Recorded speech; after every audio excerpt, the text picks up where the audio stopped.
Good evening. It is Thursday, December 3rd, 2015, and it's 5:30 p.m., and this is a meeting of the Law and Ordinance Committee. My name is John Schweizer, Chair. To my right is Ms. Lynn Snee, and to my left is Mr. Bobby Phillips. And we are here with two topics. The first is regarding the Law Director's Office. Mr. Kerber, will you be leading that discussion? I certainly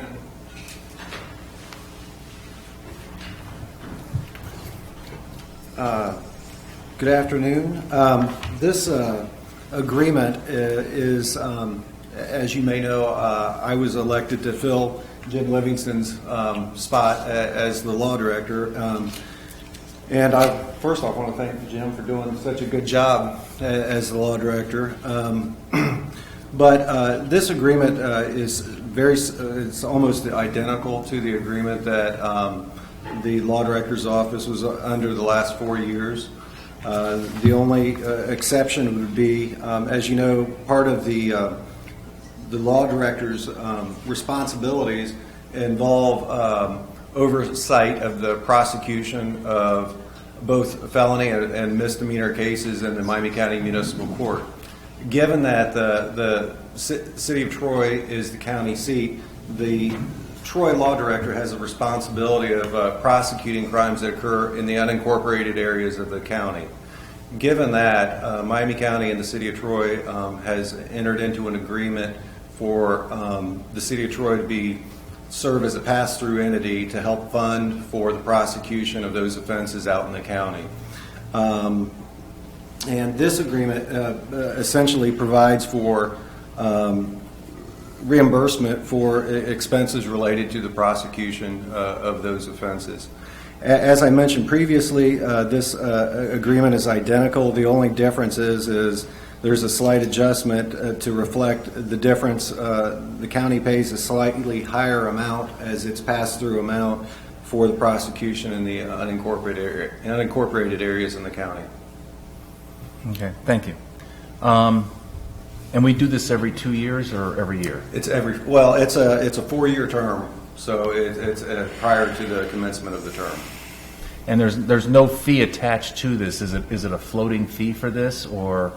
Well, no, it's a monthly type fee that reflects what the cost of that is. Now, the prosecutors that serve that capacity aren't city employees, and they are employed through the law director's the private practice. But what does this cost the city? Well, it costs the city for the pass-through that's reimbursed by the county is $10,350 a month. That doesn't come from the city coffers. It flows into the city coffers and right back out. Okay. And then the other amount is for the assistant law director to help with the prosecution of criminal offenses that occur within the city is $4,000 a month. And then there's $1,500 a month for clerical assistance, as well as a $260 a month for office space. And that's billed to the city? Yes. Okay. Mr. Phillips, you have any questions? No, I don't. Ms. Snee? Other than to just note that this is no increase over what we paid in 2015, according to our information. So, okay. It's the exact same thing. The slight difference is the county pays a slightly higher amount, and that's reflected in there. But as far as the City of Troy, it's no increase. Thank you. I have no further questions. Does anybody in the audience have any questions? I'm perfectly happy to proceed. Me too. Let's move forward with this. It's emergency? You good with emergency? Yes. Yes. Okay, we're good with emergency. All right, thank you. Thank you, Grant.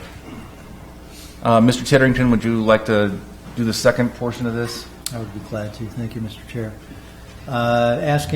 Recommending the council authorize me to enter into a new 5-year agreement for Troy and the Troy Development Council to continue to participate in the Business First Economic Development, Business Retention, and Expansion Program. We have been involved in this program since 2000, and actually we've been using it since 2003. The program initiated out of Montgomery County in 2000. It is a regional effort in the entire Miami Valley, and We've been very happy with it. Does not cost us anything to be involved in the program. The TDC pays the annual fees. You'll see here that we are very active in the program every year with our businesses. Business First is it's a moniker that's used and the program. What the program does is sends us out with a database program. Our staff meets with the high-level folks in our businesses, and we just do a survey. We discuss opportunities, issues, strengths, weaknesses, forecasting where they think they're going, lets us anticipate any upcoming concerns, get ahead of them, try to be proactive.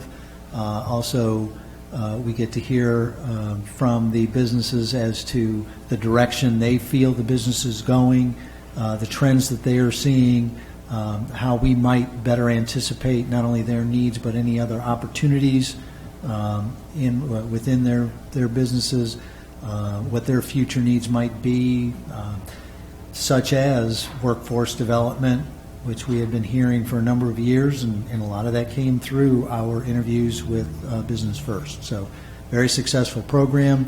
We recommend that we continue that.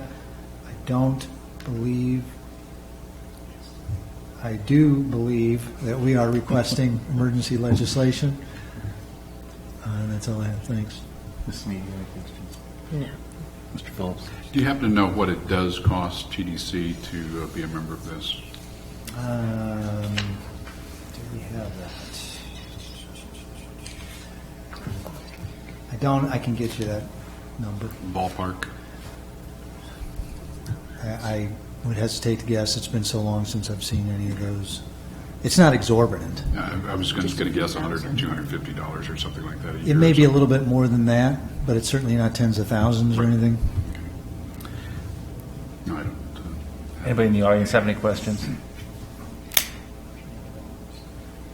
Ms. Snead, how do you go? We'll move forward with emergency. Mr. Phillips? Same here. Move forward with emergency. Anything else to come before law and ordinance? No, sir. We are adjourned.